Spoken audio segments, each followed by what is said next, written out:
You're listening to No Plot, Only Lore, a podcast about games and the tables we play them at. Your DMs tonight and every night are Josh and Chris. You can find us on all podcast platforms or check us out at noplotonlylore.com. If you like what you hear today, please rate and review the show and share it with everyone you've ever met. Welcome back to No Plot, Only Lore. This week brought to you by Admiral Yee's Turtle Soup. Admiral Yee's. For all your turtles, there's nothing here. I'm trying. No. Yeah. Which, you know what? Okay, we try to. Do we? No. I was about to say that we try to bring in some sort of tie-in to our fake-ass sponsors, but we don't. We're talking about Korea. Yeah. That's as far as this connection goes. Korea. The only significant thing I know about Korea is in fact Admiral Yi, who was kind of a badass, and turtle ships are cool. But I couldn't. There's no puns that I understand in Korean. So that's all I got. Asked when I was young and stupid and deeply cringe. I once asked a group of people what language they were speaking because I thought it was beautiful, and it was Korean. Oh. And that was, I hope, nice for their day, but also I think it was just some random weird white dude on the train being like, "What language you speaking?" No, you were an early proto-Koreaboo before that was a thing here. Yeah. I mean, I'm still not really a Koreaboo. I'm definitely much more on the Nihongo. Sure. But, Korea's got some good stuff. And they made a little show that I think some people in North America have seen. And I think it got a little bit of traction, a little bit of coverage. And it has something to do with games. So I figured maybe we could talk about it a bit. Yeah, we love talking about games. So let's talk about the Slipperiest game, the Squid Game. So how do you win Squid Game, Josh? Incredible question. Having watched the show and actually looked up how to play Squid Game, I still don't know how Squid Game works. There's some sort of captain. The only resolution I know is that you can kill a guy. If you murder all of your opponents, you win by default. Yeah. So Squid Game. Squid Game was a little popular. Yeah, severely popular. The pandemic did wonderful numbers for it. Yes, show on Netflix that kind of took over the world for a while. My kid is 12. Yeah. I think the first season came out when he was 9. And he knew what Squid Game was without me telling him. I got bad news. That might have come out when he was 7. The fact that he knew what Squid Game was at all, and some of his classmates had seen it, just blew my mind. Yeah, I'm not a prude by any stretch of the imagination, but there's an amount of bloody death that happens in that show that is not okay for anybody in single digits of age. No. We were both wrong. It came out when he was 8. Jesus Christ. Yeah. Okay. 2021. But 2021. Yeah, 4 years ago. So right at the tail end of the pandemic. Yeah. Yeah, and I think that definitely lent to its popularity. Yeah. In that it was a good thing that was original that nobody had seen before. Yeah. That came out when everybody was bored as fuck. Yes. Yeah, it definitely tied into the whole, hey, we need for the same reason that Tiger King went wildly popular for no good reason. it was a new spectacle that happened to hit at a time when people had the time to really, really binge something. I forgot that Tiger King existed, and now I'm trying to think of anything else that had the same drop off in cultural impact that the Tiger King did. I can't think of anything that fell off that hard. Where it was everyone knew about it and then it just disappeared. It peaked for a minute. Yeah. And everybody was talking about Tiger King. I've never seen Tiger King. And having seen some of the fallout of Tiger King, I don't think I'm gonna. It's okay. I love like a messy story, and Tiger King is one of the messiest. But the problem I've had over time is that it's not just like an unreliable narrator, but like the whole framing is unreliable.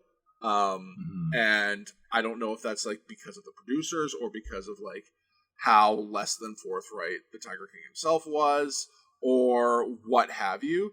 Looking back, it's like sadder than it is funny, but it's still like it was an interesting story.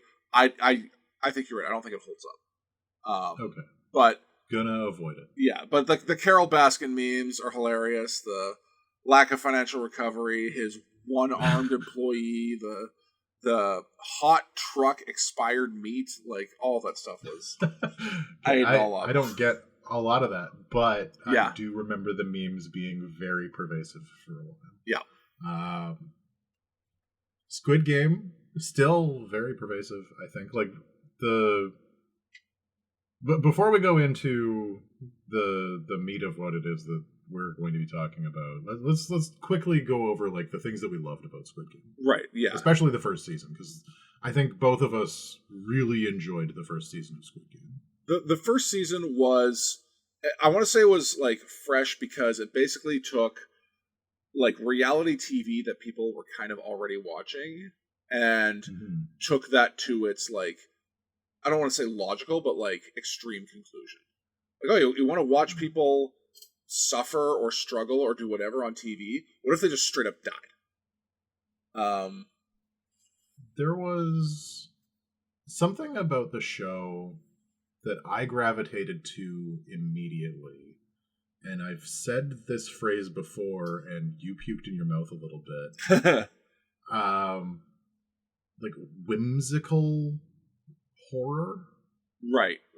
Like there's a sense of like malicious whimsy, and that is such a weird balance. Yeah. Something that I had never actually seen executed on that level before. Right. Like it's very bright colors. It's very simple shapes. The design of the show appears very kid-friendly, and then it is full of incredibly gory violence.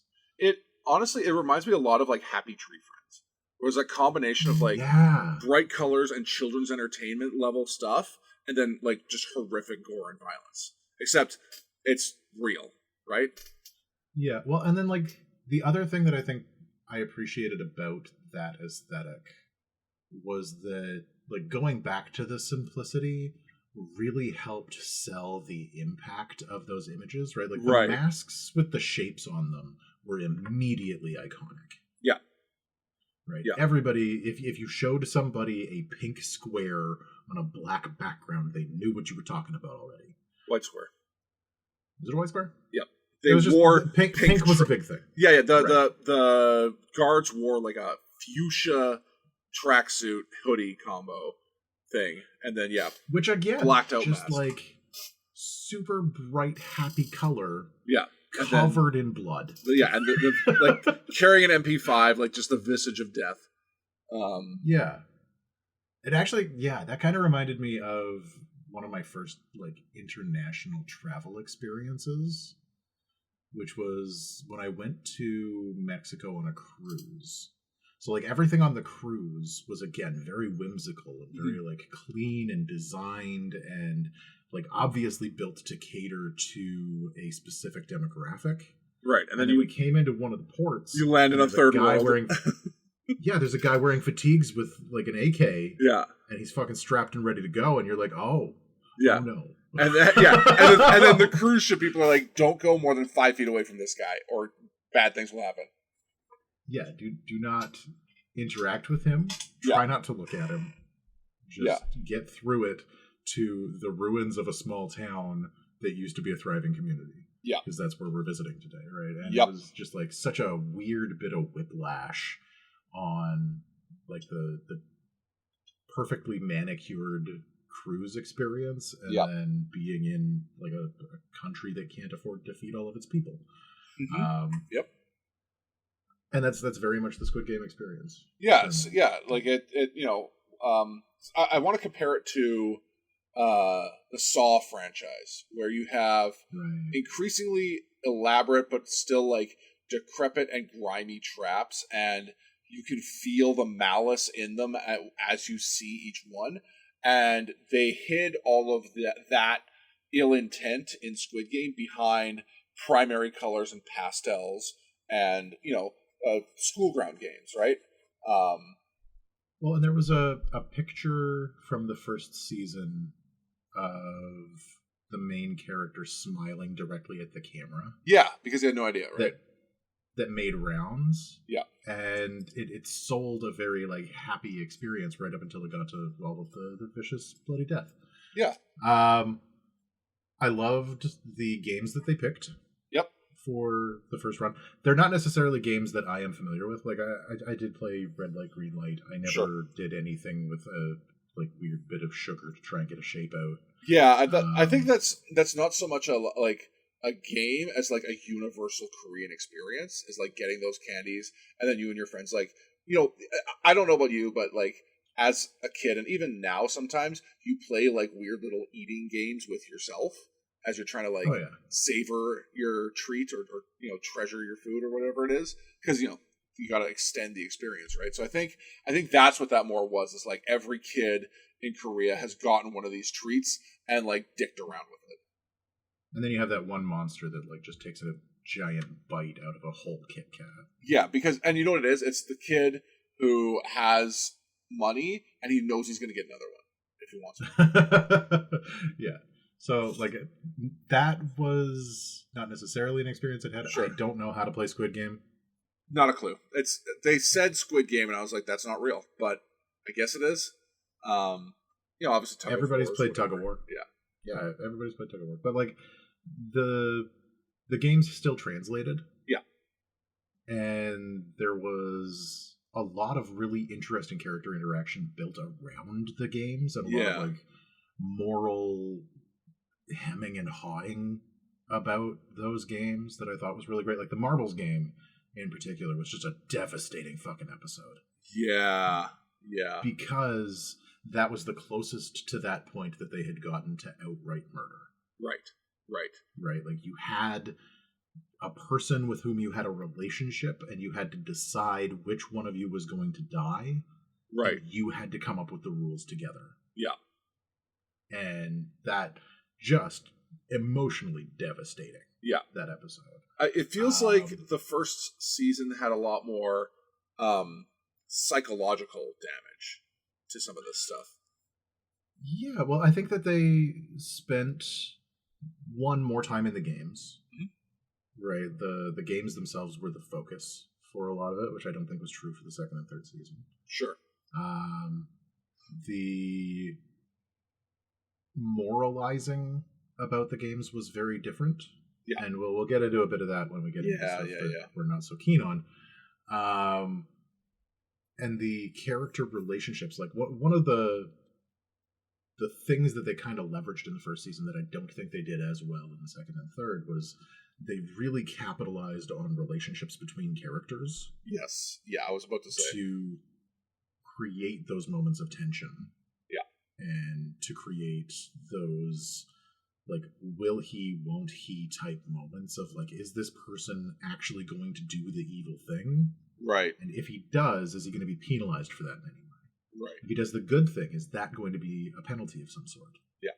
Right. And in a lot of ways, having a moral compass in the first season was something for which you were actively penalized. Yeah. If you try to do the right thing, you will die. The people who were selfish got ahead. And I think that core sort of conflict there was really what like made the deaths, I think, that much more impactful, because like they spent a lot of time with these characters that you can't like. I would say one of the strongest points of the first season compared to the other two is just how much you liked all of the ancillary characters. It wasn't just like one or two of them. It was like basically every single one of them you liked. There was even moments of like sympathy from the like less likable characters. But there was no like over the top villain on either side. Like they were ultimately relatable, right? Yeah. Like, they were people who were broke. Yeah. And they were desperate. Yeah. And this weird metaphor for the capitalist society in which we live shows up and offers them a way out of that. Yeah. Through utter desperation. Yeah. And so, well, I was going to say, and to that point, it felt like all of the characters in the first season were just average people put in an extraordinary circumstance. Like you look at those people and you're like, oh, that could be my uncle, that could be my brother, you know. Yeah, you know those people. Yeah, right. Like I had a lot of difficulty watching the first episode of Squid Game, and I'm actually just remembering this right now because I related so hard to Gi-hun about fucking up with his daughter. Yeah. Right? That cringe for me was worse than anything that happened in the fucking games. Yeah. That, like, speaking as two single dads, like those oh my God. Those elements were a like knife in the gut.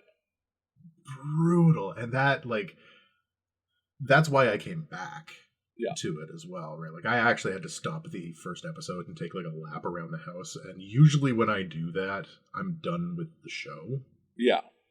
But they had managed to tap into like an emotional core for me. Yeah. With that I was just like, no, I have to know how this goes, right? Like he has to be okay with his daughter, right? Yeah. Right. Yeah. Yeah. Right.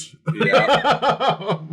So yeah, I think they did a masterful job. I honestly think that if they had just left it as a one season show, we wouldn't be having this conversation. No, if they stopped after that one season, it would probably go down as one of the greatest pieces of art in television history. It was perfect. It was absolutely perfect. From excellent characters to a storyline that was like reasonable and logical, like nobody did anything stupid, to a horrific system that they're participating in that still feels genuine and true and weirdly fair. And like has so much social commentary built into it that they don't have to get like preachy about it. No. Right? Like it's easy enough to see that. And like I know that there were people who saw that who were like, shit, I want to be in the Squid Games. Yeah. They just got the complete wrong message from it. Yeah.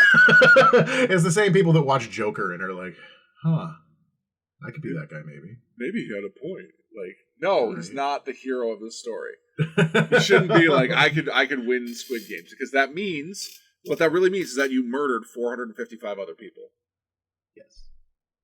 Through you participated in the murder of 450 people. And I think that was one of the big distinctions for me between season 1 and 2. Right. And so giant ass spoiler warning. Blah, blah, blah, blah, blah, spoiler. Season 2 and 3 of Squid Game. It's been months. Like, you've had your chance.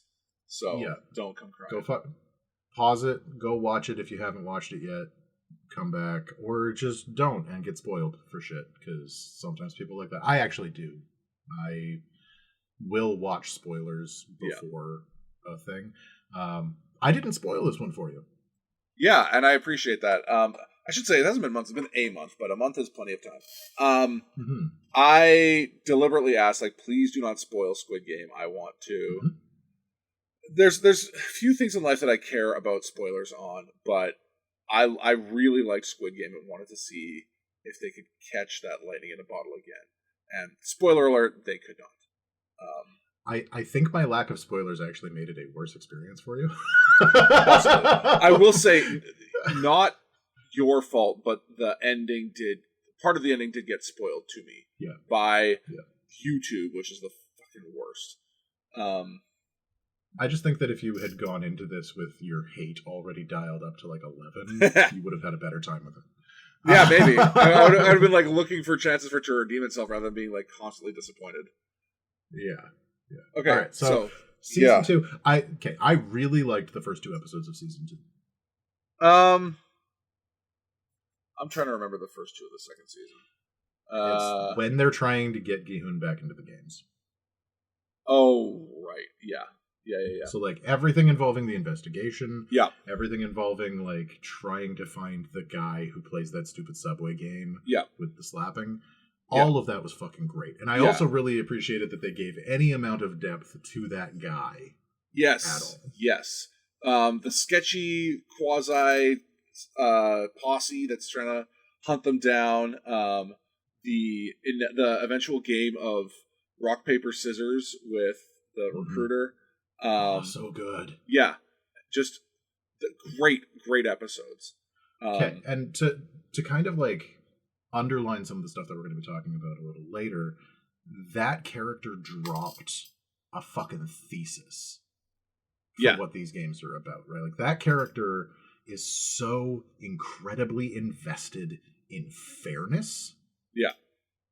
That he is willing to sacrifice his own fucking life for it. Yeah. Yeah. The games have to be fair.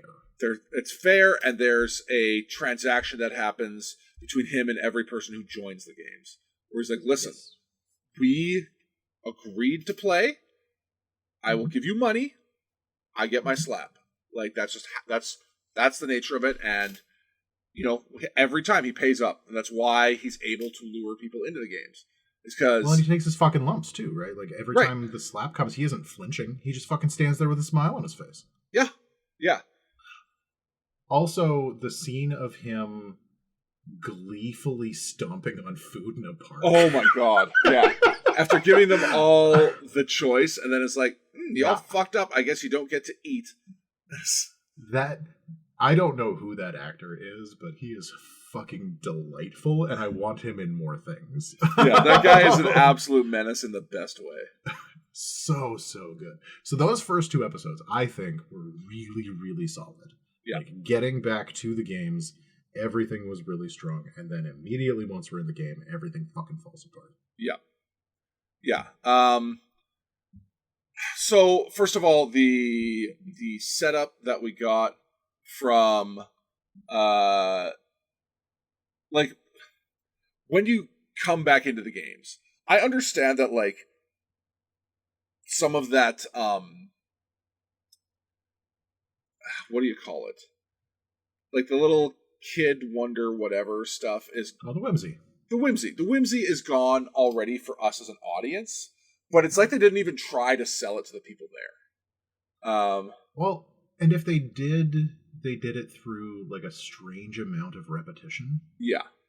Right? Like, red light, green light, I get where mechanically that would fit into the overarching idea of the games, but the only reason that it was there was for the giant red light, green light doll and for Gi-hun to prove that he had been in the games before and knew what was going on. Yeah. Yeah. It should have been a different game. And yeah, I think if there was no repetition of games, it would have been much stronger. And actually, that first game introduces one of my big issues with this overall arc of these two seasons, which is the lack of focused storytelling. Right. They have now introduced three, like, we've got a total of three main plots happening right now. There's, like, Gi-hun in the games. There's North Korean defector who's infiltrated the staff, and then there's Cop Boy trying to find everyone. And your none attention of them are connected properly. Right. Yeah, they don't weave themselves together. They are three distinct storylines that are constantly pulling your attention away. And like in the first season, because you never really, like, there was a little bit of stuff with the cop, like a little, but he got to the island pretty fast, and he was mostly sneaking around on the island. Because you left the island so much in the second and third seasons, you never got to, like, sit there and be, like, immersed, right? Right. Like, well, go ahead. And I think that the cop's main plot line from the first season was a lot more tight. Yeah. Right? Like, it had a very specific goal and endpoint. Right. And it had momentum through the whole thing, and the way that they just kind of traversed around it through the defections and the weird Right. politicking of the captains, and who done it, and like, should we trust the gangsters that Gi-hun hired, or should we trust the captain that saved my life, quote unquote? Right. Like, all of that shit got muddy fast. Yeah, I mean, like, in the first season, it was like, hey, I gotta find my brother, and this is, like, my first lead. And there's that, like, emotional tie of, like, hey, this is my missing family. Like, I really gotta see what's going on. His motivations are muddy in this next one. Like, obviously, he's a do-gooder who's obsessed with finding these games because that's the last place he saw his brother. But, like, he's found his brother, so, like, what... Is it just a sense of justice? Like, oh, well, people are dying, so I gotta go, right? Like, that's kind of weak. What I was kind of hoping for was that he and Gi-hun would join the games together. Right. That would have been great. Streamlines it. Yeah. Right? Like, it gets the two of them in there, and now the brother is a goal within the games. Right. And staying alive long enough to confront your brother becomes a goal within the games. And so, like, if you see that as your path to getting to him, and then we get to see him be an absolute fucking psychopath because his own blood is in this game and he is still running it the way that he normally would. Yeah. Right? Like, just completely emotionally disconnected from it. Or even does the same thing that he did and, like, joins the games for, like, the weird emotional beat of, like, yeah, now we've reconnected, we're in the games together, haha, they kicked me out, just kidding, psych, I'm actually still with them, right? Like, yeah, I was gonna say, like, those plots so much, it makes it a lot harder to put the brother back in the games if the cop's in there too. But they obviously wanted, I don't know why they did this, but they wanted to do, like, that mirroring of the reveal in the first season of, like, oh, actually, this guy has been in charge the whole time. Ha ha ha. And they just really whiffed it. Like, I didn't love that twist in the first one. Right. Right.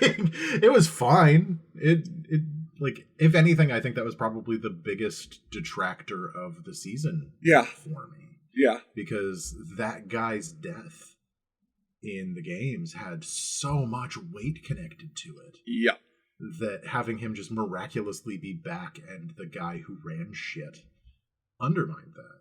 Yeah. In a really weird way, right? Well, you got to really root for, like, the truest underdog in the whole building. They made you, like, love this cantankerous old man who was, like, weak and feeble but also selfless and vulnerable but still, like, had inner strength. And then they completely undercut the emotional beat of Marbles by being like, just kidding. See, I think, if we hadn't done that twist, right, if we had just run it the way we normally had, having the black masked brother be in the games from the beginning, could have been an interesting mystery. Right. You have him in there. He says that they kicked him out of that position.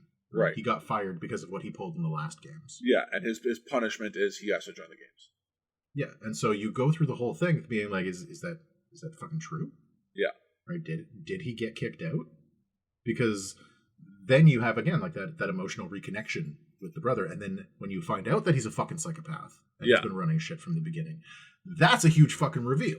Yeah. Right? Yeah. That's good. So no, I didn't love that. So there was a lot of time between games. Yeah. They spent a lot of... They didn't really do anything. They needed a lot of time between games because they had to keep jumping over to other stories.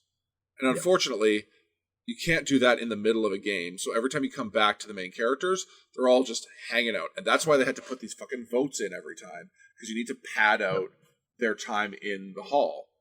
Well, and that's why we got such like villainous side characters as well, I think. Right. Like, having Thanos in the games causing shit and, like, being a disturber was very much just there to pad things out and create some additional drama.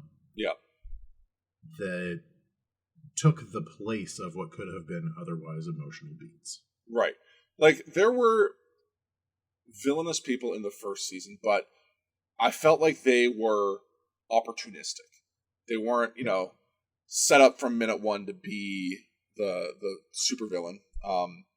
They saw an opportunity to enrich themselves, and they didn't mind that it came at the cost of others.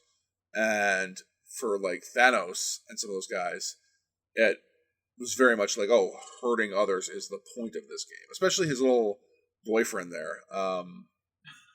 What I found really funny about that was that like Thanos died. Yeah. And that was fine. Yeah. And then it was like they just took all of his lines and gave them to his buddy. Yeah. So like Thanos was still there, he just didn't have purple hair anymore. Yeah, exactly. Because the guy just morphed into the same addict asshole that Thanos was.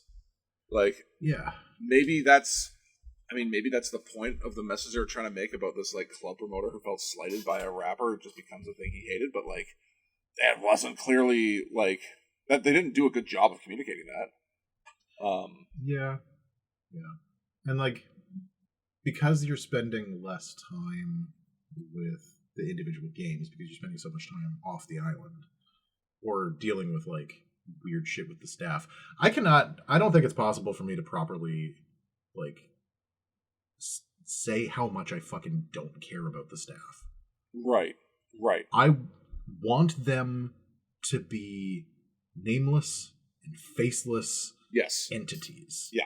Because they are not people, they are the system. Yes. That was the strength of the first season, is that it wasn't, man versus man, it was man versus machine. Mm-hmm.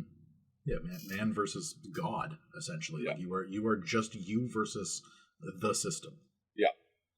And having a name attached to it and having character motivations attached to the staff and why do these people do what they do. You still haven't told me why these people are fucking murderers. Right. And it doesn't matter. Yeah. They're evil people. They are there to shoot guns into people who lose games. Yeah. That's all I need to know about them. Yeah. And getting an insight into like one or two of them that are slightly different makes the rest of it worse. Yes, because now I have to think about like how do you find 300 people to do this? Yeah, it's like they're in prison, and also right? Like this job is not fun. These, from what they showed us in one episode, these are like highly trained people who like have, I'm assuming, like military and paramilitary backgrounds, and they're like consenting to this shitty job on an island for like what, mediocre compensation? Like not enough money to make organ selling a viable side hustle. No. Like what they could have done is, frankly, if they went the other direction, went whole hog on these staff, and basically were like, by the way, this whole thing is just like the Stanford prison experiment writ large. Like that might have been a more interesting angle. But no, they are like, oh, by the way, there's like one of these people who's not like a faceless automaton, and then like two supervisors. Shit, how good would it have been to have the VIP room suddenly focus on the staff? Yeah. Right? Like they're doing all of this stuff with the games, and like a game isn't happening right now, so they start watching the staff because some of these situations have been engineered. Oh, interesting. Okay, I was going a different direction. Like, what if it's like up in the VIP room, and now you see the way the staff are abused by VIPs? That would also be dope. Yeah. Like there are directions that you could take that, but again, don't give them names. Right. Don't give them faces. Right. That is the triangle person. Yeah. And so the triangle person does triangle person things. Yeah. That's keep it fucking simple. You do not want to muddy that. I found the second and third seasons really preachy. Yeah. Like, the first season didn't need to be. Uh-huh. It had a very clear message. It knew what it was about. Okay. We've talked a lot. I was going to say, it was a lot more smarter about show, don't tell. Yeah, for sure. We have gone past time, and we haven't even gotten to the meat of the thing that I want to talk about. No, let's keep going. We have a lot to say about this. We have a lot to say about Squid Game. Okay. Hey, thanks for making it all the way through this episode of No Plot, Only Lore. If you're looking for more, you can always find us at noplotonlylore.com and on all the very best podcast platforms. If you like what you heard today, please share, rate, and review the show to feed my never-ending need for attention and validation.